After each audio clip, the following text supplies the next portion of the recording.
Good morning, minasan. This is your Samurai Bachan. And ang title ng video ko ay tungkol sa studying and reviewing kanji. So, let's start. Ito ang style ko since nag-aaral ako ng Japanese para matuto ng vocabulary. So, gumagawa ako ng ganito, pinagtsatsagaan ko talaga. Dahil, when you write it down, it goes through your entire system. Sa mata mo, sa isip mo, sa kamay mo, sa bibig mo kung lalakasan mong magbasa. So, mas natututo ako ng ganito. So, ang ginagawa ko, halimbawa, ang inaaral ko ngayon ay intermediate level ng Japanese language. So, pinagtsatsagaan ko yung mga kanji na na-encounter ko sa book na pinag-aaralan ko. Pinagtsatsagaan ko talaga siya para matutunan ko. So, itong ginagawa ko is, halimbawa, yung bond paper, ganyan. Scratch paper lang naman, pwede scratch paper, kagaya ng scratch paper lang yan. So, hinahati ko sa dalawa. Tapos, hahatiin ko yan sa tatlo. Ganito. Asan na? Hahatiin ko sa tatlong ganyan. Matrabaho siya, pero it keeps you busy and therefore, hindi ka maboboard. Tapos, magagamit mo pa siya ng matagal. So, halimbawa, blank page pa siya. Yun na lang blank page. Wala pala akong blank page. Ito. Yung mga scratch paper lang ba? Scratch paper, halimbawa ito yung scratch paper mo, no? Mga old files ko to eh. Lesson 2 Dainika, nung nagtuturo pa ako. 2018 yata ito na lesson ko. Nakalkal ko sa aking mga abubot. Kumita na ako dyan. So, ginagawa ko ng scratch paper. Ginastusan ko ito, 'di ba? Yung pagta-type, paggawa ng lesson, and then tuturo. Pag naituro ko na, itatago ko na, marami akong mga kopya, yung estudyante, bibigyan ko ng kopya. Tapos, marami akong kopya, inaabot ng taon, hindi ko na siya nagagamit. So, dahil iba na namang lesson ang ituturo ko. So, ganito ang gagawin ko. Tapos, tatlo na siya, di ba? So, balik tayo dito. So, tatlo, ganyan siya. So, dito muna, kanji. Pagtsatsagaan kong isulat yung kanji sa tamang paraan. Tapos, yung reading niya sa second column. So, sa third column, yung English. So, halimbawa, napuno ko na yan. Di okay na. And then, paano ko mamememorize yung mga kanji na yan? Ganito ang gagawin ko. Kukuha ako ng, halimbawa, ito gusto kong mamemorize yung ibig sabihin ng mga ito. Ganyan. So, halimbawa, yan. Paano kaya ang reading nito? So, halimbawa, una muna, hindi mo alam ang reading. Tignan mo yung reading. Siyempre, pag intermediate ka na, alam mo na yung hiragana. So, ang reading pala nito ay Kairu. Pero nung isinusulat mo muna, alam na alam mo, di ba? Na Kairu siya. Kaya lang, halimbawa, 3 araw mong hindi na meet, hindi mo na aral o hindi mo na review, nakalimutan mo na. So, ano kaya itong ibig sabihin nito? Ganyan lang. Huwag mong dadayaan yung sarili mo. Pwede mo namang isulat, parang quiz. Lagyan mo halimbawa, 1, 2, 3, 4, 5, 6, 7, 8, 9, 10. Halimbawa, ganun. So, 10 items, di ba? So, halimbawa, number 1, ano kayang reading yan? Cairo, di ba? Halimbawa, naisulat mo Cairo. Tapos, yung pangalawa, ganun din. Ano kayang reading nito? Hindi mo alam, hindi mo matandaan. Pero meron siyang waru. Ano kaya ito? Sasabihin mo, kawaru. Ay, kawaru pala ang reading nito. Tapos, ito, ano naman kaya ang reading nito? 'Di ba? Oh, shun. Shun pala ang reading niyan. So, ganun ng ganun hanggang ma-memorize mo siya. Mas maganda kung isusulat mo. Halimbawa, number 1, Cairo. Number 2, ano yon? Halimbawa, nagkamali ka, ganun, hanggang ma-perfect mo siya. So, magagamit mo ito. Tapos, anong ibig sabihin yan? Anong ibig sabihin ng Cairo? Dito, di ba? Redo, renew, transfer, renew, transfer.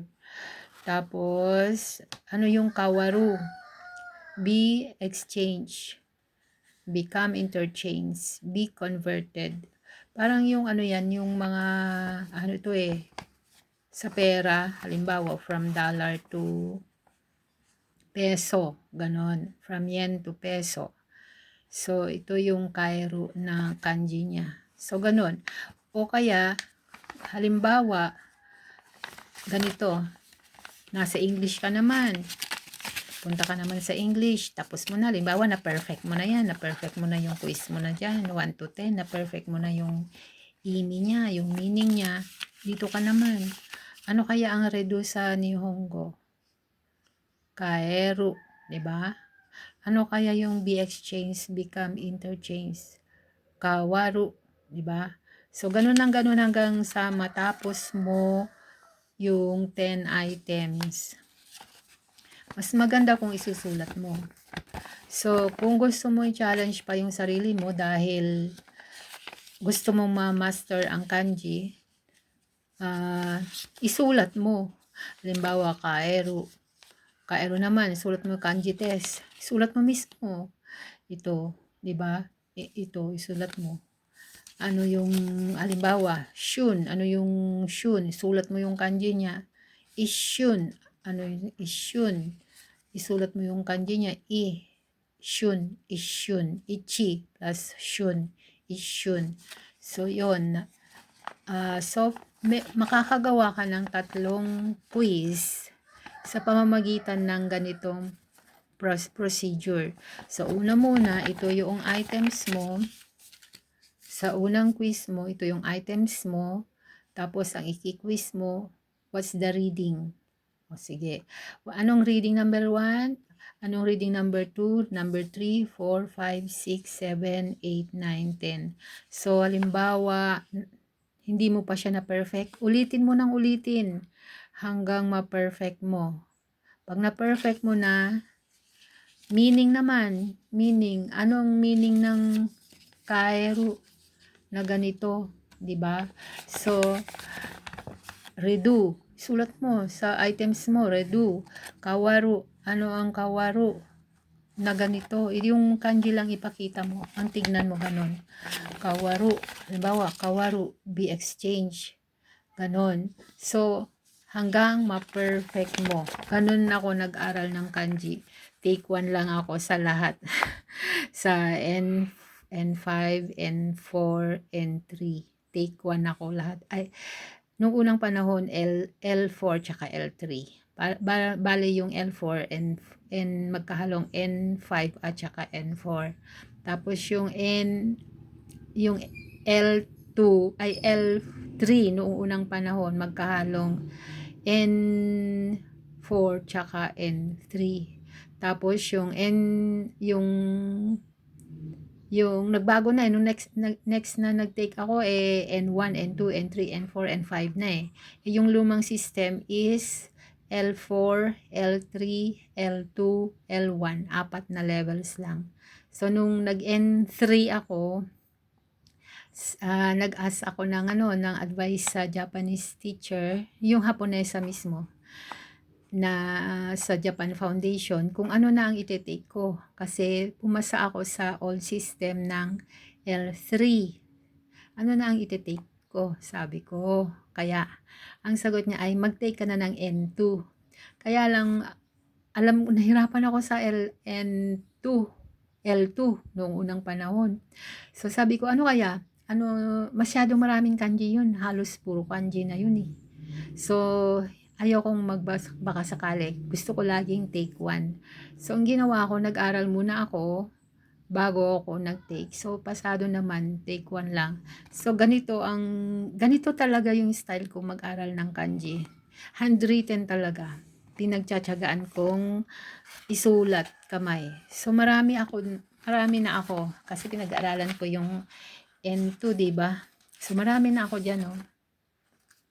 Kahit minsan, kahit alam ko, inuulit ko pa rin. Kasi merong halimbawa nito. Ito, alam ko na yan eh, ang ibig sabihin yan. Kaya lang, napakarami pala siyang reading, oh. May 7, 8, 9, 10. Itong nandito is 10 reading, 13. 17 readings pala siya. 17 readings pala itong kanji na ito lang. 'Di ba?